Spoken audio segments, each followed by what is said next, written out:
Hello everyone, greetings from doctor Rashmi's homeopathy. Friends, आज की इस वीडियो में हम जानेंगे बेकर्स सिस्ट के बारे में। कैसे हम इसकी पहचान करेंगे, कैसे हम इसके सिम्टम्स को मैनेज करेंगे और क्या क्या होम्योपैथिक मेडिसिन होती हैं जो बेकर्स सिस्ट में हेल्प करती हैं। तो फ्रेंड्स, बेकर्स सिस्ट नाम सुनकर के आप कंफ्यूज नहीं हो कि ये बेकिंग का जिनका प्रोफेशन होता है, यानी केक्स बिस्किट्स वगैरह जो बनाते हैं उनको होने वाला सिस्ट है।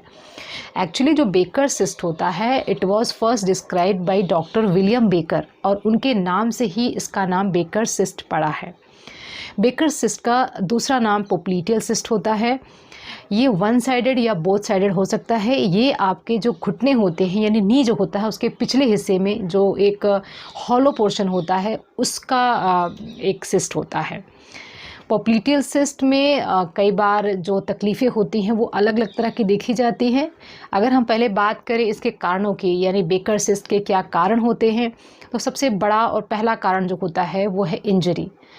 मोस्टली जो लोग स्पोर्ट्स प्रोफेशन में होते हैं उनको फ्रीक्वेंट इंजरीज़ हो जाती हैं और उनको पोप्लीटियल सिस्ट यानी बेकर सिस्ट होने के चांसेस ज़्यादा होते हैं।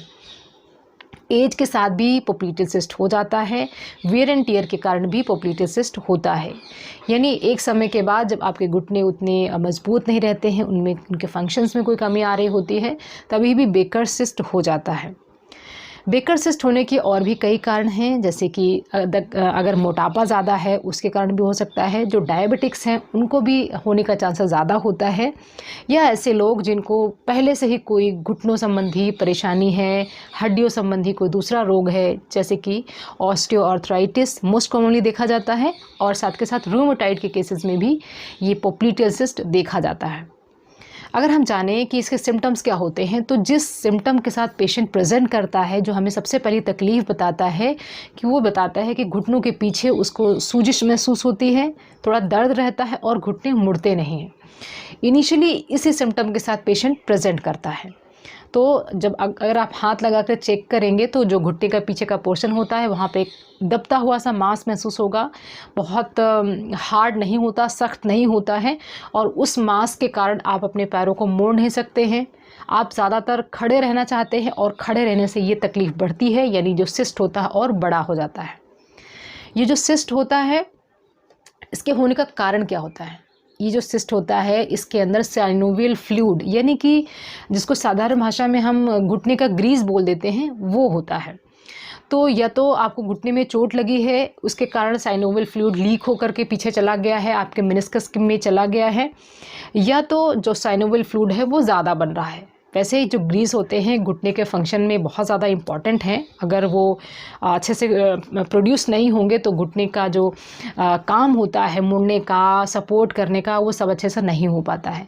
नरिशमेंट भी देता है आपके घुटनों को, तो साइनोवियल फ्लूइड बहुत इंपॉर्टेंट होता है।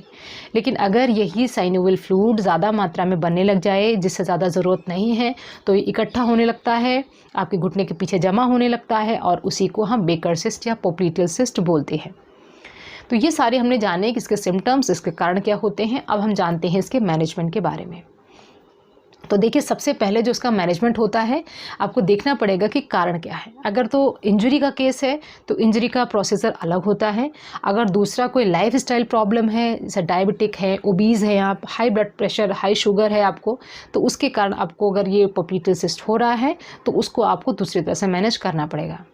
जैसे कि अगर आपको इंजरी हुई है, चोट लगी है, तो इमीडिएट चोट लगने के बाद आपको ये सिस्ट नहीं बन जाए, घुटने में कोई चोट लग गई है उसके बाद ये सिस्ट नहीं बन जाए, या सिस्ट ऑलरेडी है दोबारा से आपको चोट लग गई, तो उस समय आपको बर्फ़ से सेक देना है। अगर 72 घंटे बीत चुके हैं यानी 3 दिन बीत चुके हैं, उसके बाद आपको गर्म पानी या गर्म हीट पैड से इसको सिकाई करनी है। तो ये होता है एक्यूट इमरजेंसी में आप कैसे चोट लगने के कारण अगर सिस्ट बन रहे हैं उसको कैसे डील करना है। अदरवाइज़ जो लाइफस्टाइल प्रॉब्लम्स है उसमें आपको ब्लड शुगर वगैरह आपको मेंटेन करना है, आपका जो वेट है उसको कम करने की कोशिश करनी है, खाने में नमक जो है वो रिप्लेस करना है। यस फ्रेंड, नमक कम नहीं लेना है बल्कि पूरी तरह से नमक को रिप्लेस ही कर देना है। आपको सिर्फ और सिर्फ पिंक सॉल्ट यानी सेंधा नमक ही इस्तेमाल करना है, वही नमक जो हम व्रत में इस्तेमाल करते हैं। तो जिन लोगों को भी ओबेसिटी है, जिन लोगों को भी हाई ब्लड प्रेशर रहता है, शुगर ज़्यादा रहती है, वो सब लोग सफ़ेद नमक छोड़ करके सिर्फ और सिर्फ साल के 12 महीने सिर्फ और सिर्फ सेंधा नमक का इस्तेमाल करें। ये चीज़ें हाँ आपको जो करनी है बेकर सिस्ट में, साथ के साथ चाहे आपको जितना दर्द हो रहा हो लेकिन मोबिलिटी आपको बंद नहीं करनी है। अगर आपको लगता है कि मैं पैर को मोड़ता हूँ और उससे मुझे तकलीफ़ होती है इसलिए पैर को मोड़ना ही बंद कर दूंगा, तो ये यहाँ पे गलती हो जाएगी। आपको धीरे धीरे सहते सहते हल्के हल्के से पैर को मोड़ देना है, यानी फ्लेक्शन करना है फिर एक्सटेंशन करना है, फ्लेक्शन करना है फिर एक्सटेंशन करना है, मोड़ना है और खोलना है। इससे जो साइनोवियल फ्लूइड इकट्ठा हो चुका है वो फैलेगा, वो अपने घुटने में जाएगा, तो उसका साइज़ भी थोड़ा सा कम होगा। ज़्यादा देर तक आपको खड़े नहीं रहना है और सोते समय आपको जो तकिया होता है वो पैरों की तरफ लगाना है। तो ये सारी चीज़ें आपको ध्यान रखनी है। एक्टिविटी आपको बंद नहीं करनी है, जितनी भी आपको तकलीफ़ हो रही हो हल्का फुल्का सहते सहते आपको एक्टिविटी बना के ही रखनी है। अब हम जानते हैं इसकी होम्योपैथिक मेडिसिन के बारे में। यहाँ पर जो मेडिसिन्स होती हैं ये एक पैथोलॉजिकल कंडीशन होती है। तो अगर पेशेंट को रूमेटॉइड आर्थराइटिस है, ऑस्टियोआर्थराइटिस है, पेशेंट डायबिटिक है, ओबीज है, तो उसकी भी हम साथ में दवाइयाँ स्टार्ट करते हैं। लेकिन पर्टिकुलरली सिर्फ अगर आपको ये सिस्ट की दवाइयाँ लेनी है तो उसके बारे में आपको बताती हूँ, क्योंकि ज़रूरी ये है कि जिसके कारण आपको ये तकलीफ़ हो रही है, हो सकता है आपको ऑस्टियोआर्थराइटिस है और हम पोप्लिटेरियस सिस्ट का ट्रीटमेंट कर दिया लेकिन ऑस्टियोआर्थराइटिस अभी बना हुआ है तो दोबारा आपको सिस्ट हो सकता है। तो आपको इसके लिए अपना वो ट्रीटमेंट तो रखना ही है साथ के साथ, और ये जो सिस्ट का ट्रीटमेंट होता है उसकी जो दवाइयाँ होती हैं वो हम जानते हैं। सबसे पहली दवा जो किसी भी तरह के सिस्ट में दी जाती है जिसमें सूजिश ज़्यादा रहती है और दर्द रहता है, दर्द एक तरह से स्टिंगिंग टाइप ऑफ पेन रहता है, वहाँ पर एपिस मेलिफिका एक अच्छी दवा है। इसके अंदर पेशेंट को जो पोप्लिटेयर फोसा है वहाँ पर सूजिश महसूस होती है, पेशेंट को पैर मोड़ने में तकलीफ़ होती है, पैर बिल्कुल मोड़ नहीं पाता है और हमेशा उसको दर्द बना रहता है। तो पहली दवा जो कि हम इस केस में देते हैं वो है एपिस मेलिफिका। अगली दवा जो कि दी जाती है, बहुत ही स्पेसिफिक काम करती है बेकर सिस्ट में, वो है काली आयोड। अब काली आयोड के अंदर सारे सिम्टम्स यही होंगे कि एक सिस्ट होगा, सॉफ्ट होगा, पैर मोड़ने में दर्द होगा, उठने बैठने में तकलीफ़ होगी, अपना काम वो रोज़ नहीं कर पा रहा होगा, लेकिन दिन भर में वो फिर भी निकाल लेता है, लेकिन रात के समय उसको बहुत तकलीफ़ होती है। जब वो पैर को सीधा करके लेटता है सोने के लिए तब उसको बहुत अधिक दर्द होता है। तो इस दर्द से निपटने के लिए आप काली आयोड होम्योपैथिक मेडिसिन का इस्तेमाल कर सकते हैं। अगली दवा जो बहुत अच्छा काम करती है इस केस में वो है आनिका।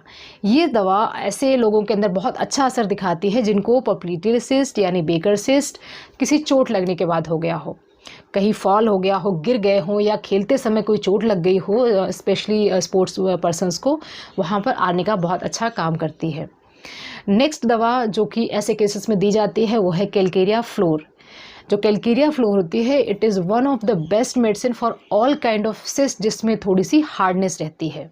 ऑल्दो जो आपका पोप्लिटेरियल सिस्ट होगा वो सॉफ्ट होता है, लेकिन अगर वो उसमें हार्डनिंग स्टार्ट हो जाती है, सख्त लगता है, तब वहाँ पर आप कैलकेरिया फ्लोर दे सकते हैं। ये कुछ 4-5 दवाइयाँ हैं जो बेसिकली हम पोप्लिटेरियल सिस्ट यानी बेकर सिस्ट के केस में देते हैं, लेकिन कौन सी दवा किस पेशेंट को दी जाएगी वो उसके सिम्टम्स पर निर्भर करता है।